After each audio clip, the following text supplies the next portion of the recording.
Pelo amor de Não, Deus. não, é sério, olha só. Semana passada nós tivemos um debate aqui, tá? Aham. E o último assunto foi sobre o aborto. E querendo ou não, infelizmente, muitos evangélicos estão fazendo aborto. Meu Deus. Até uma menina cristã, ela disse que era a favor do aborto. E assim, qual é a sua opinião quanto a isso? Assim, como você trabalha com criança, nossas igrejas estão instruindo as nossas crianças para que sexo só após o casamento, para escolher o noivo ou a noiva corretamente. Você vê isso? Na sua opinião, a gente precisa falar um pouco mais disso abertamente nas igrejas, para que a gente não precise chegar no aborto? Qual é a sua opinião, por favor? Então, vamos por parte. Você falou Beleza. sobre se a igreja está instruindo, né? Assim, eu sou uma pessoa que eu trabalho com crianças há muitos anos. Então, eu trabalho com crianças, eu falo coisas de criança. Sim. Até mesmo no programa, lá no 93, quando a gente está apresentando e tal, qualquer assunto que eu sinto que foge um pouquinho da infantilidade é cortado já de imediato. Então, assim, eu acho que uma criança que, no máximo, assim, até uns 10 anos, 9, 10 anos, eu acho que ela não tem nem que ouvir falar sobre, tipo, Exatamente. namorado. Ah, quando você crescer, você vai casar com fulaninho. Eu acho que nem isso deve ser estimulado. Isso é o meu olhar, tá? É o meu olhar. Porque as crianças já estão sendo sexualizadas por demais. Doutrinada, né? Em toda parte. Então, a igreja é onde eu acho que a igreja não tem que tocar nesse aspecto. E quando falar, se tiver que falar, se perceber que precisa falar, dá um exemplo de Isaac e Rebeca, essas coisas assim românticas da Bíblia, né? E em relação a esse assunto, eu acho que ele tem que ser abordado tipo dos juniores para cima, depois de 10 anos. Aí já começa a falar um pouquinho sobre não isso, não aquilo e tal. Adolescente, né, tem que ser ensinado diariamente sobre isso. Agora, em relação ao aborto, eu sou absurdamente contra. Primeiro, porque quando uma mulher ela está gerando, começa uma gestação, ali já tem vida, ali já tem um propósito. Deus já colocou ali o propósito dele para ser humanizado, né, na Terra. Então, eu enxergo assim. Então, aborto nunca, jamais, de forma alguma. Mas eu convido as pessoas que pensam em um dia praticar algo nesse âmbito a lembrar de tantas e tantas mulheres que querem ser mãe e não conseguem. É verdade. Meu Deus. Querem gerar e não podem. Eu conheço mulheres que têm 20, 30 anos de casamento que não puderam gerar um filho. E elas sofrem com isso.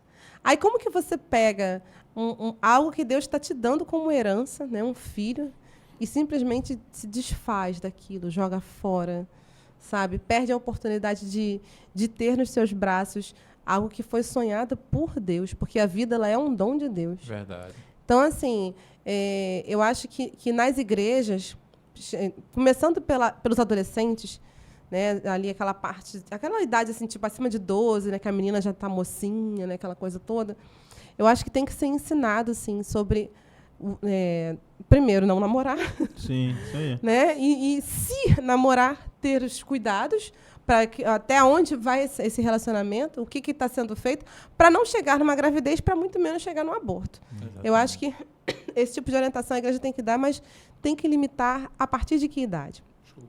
Porque eu acho que o grande erro do mundo, né, é que você eu estava vendo alguma coisa que liberaram vacina de HPV a partir de 10 anos. Eu fiquei, gente, como que uma criança de 10 anos... Por que essa criança de 10 anos vai tomar uma vacina de HPV? Meu Deus. Com quem que ela está se relacionando que ela vai pegar uma doença sexualmente transmissível? Sabe? Então, assim, é um negócio tão absurdo, mas tão absurdo que o mundo está fazendo. E a igreja precisa vir na contrapartida, mas ensinando a não namorar. Gente, eu com 12 anos, eu com 14 anos, a minha preocupação era a nova coleção da Barbie. Minha preocupação era se eu ia trocar de bicicleta.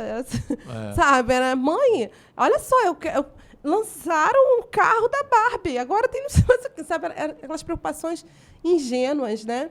E hoje, infelizmente, isso se perdeu. Se perdeu completamente. E, mais uma vez, a gente volta lá no começo. O erro está dentro de casa. Meu Deus. Começa dentro de casa. Ela falou uma coisa muito, muito importante aí, né? Que eu como eu estava ministrando Casados para Sempre há 8 anos atrás, numa igreja, uma das alunas, que hoje é esquerdista, doente, ela é professora da rede pública, infantil, ela chegou lá com uma apostila, né? Que ensinando sexualidade para crianças de 5 anos de idade. Sangue de Do Jesus tem MEC. poder. Do MEC, né? É uma apostila, eu vou falar aqui, porque foi isso que o nosso presidente Jair Bolsonaro combateu muito. Essa apostila chegou até a mão dele, chegou até a mão da nossa ministra da Damares. Foi ela que explanou, só que essa apostila chegou até a gente. Nós estávamos dando aula e tinha uma professora lá que levou para a gente lá e disse, olha, que está dando aula lá. Criança de 5 anos, eles ensinando criança com 5 anos a se tocar, ensinando sobre masturbação, ensinando sobre todo tipo de sexo para criança de 5 a 7 anos. Aí a minha pergunta para ela que era, quando isso chega na igreja, já chega como bomba. Porque por mais que a família faça, então a gente tem que ter o olhar de ver isso aí, porque essas crianças elas estão sendo realmente, meu irmão, educadas sexualmente de uma forma errada dentro das escolas. O sistema é ingrato. Então a visão, assim, cara, a gente não pode falar, mas é tipo, nós estávamos aqui há pouco tempo com uma psicóloga aqui, psicanalista, ela falou o seguinte, ela falou que uma criança de poucos anos, ela estava falando que estava sendo molestada e ninguém acreditava. Lembra disso? Ela falou? Sim, sim. Que ela começou a falar que o pai, ou era o padrasto, começou a tocar nela nas partes íntimas. Uma criança. E ela não sabia se aquilo era errado ou não. Uma criança. A minha pergunta é, já passou por essa situação, assim, com criança, de Alguém falar, né? alguém fala assim, cara, eu estou sendo, mesmo na inocência, a criança na inocência, saber que ela está sendo tocada, mas ela não tem a maldade que aquilo ali é um gesto sexual, né? Já passou por esse processo? Olha, Deus me guarda até nisso. Eu nunca recebi nenhum depoimento disso, porque eu nem sei o que eu faria. Porque só de imaginar, eu já fico com... Sabe aquela coisa que vai subindo uma ira, assim, que você não acredita, né? Que alguém é capaz de fazer isso. Então, eu nunca esbarrei com isso. Eu até falo, Jesus, não deixa não ser, porque eu acho que eu vou gritar, eu vou chamar a polícia, eu vou querer bater, eu vou querer fazer tudo ao mesmo tempo, de tão louca que eu vou ficar com essas histórias. Mas eu ouço muitas coisas, né, muitas palestras, e eu ouço muitas histórias terríveis. E você falou sobre a questão da apostila, e eu vou ainda um pouco mais além, pastor. Eu acho que essa apostila, o intuito não é nem ensinar a criança a tocar na criança. O intuito é fazer com que a criança entenda que aquele tipo de comportamento é normal, para que um adulto possa fazer nela e ela não se assuste. Exatamente. Então, eu acho que esse tipo de material ele é mais para normalizar a conduta de um pedófilo, para que a criança entenda que um adulto pode fazer isso com ela e que está tudo certo porque está num livro, do que uma criança fazer com a outra. Exatamente. Eu acho que, na verdade, o que eles querem é isso. É que isso se torne normal, até porque existe um mercado por trás disso. Exatamente. Né? E é algo assim estarrecedor.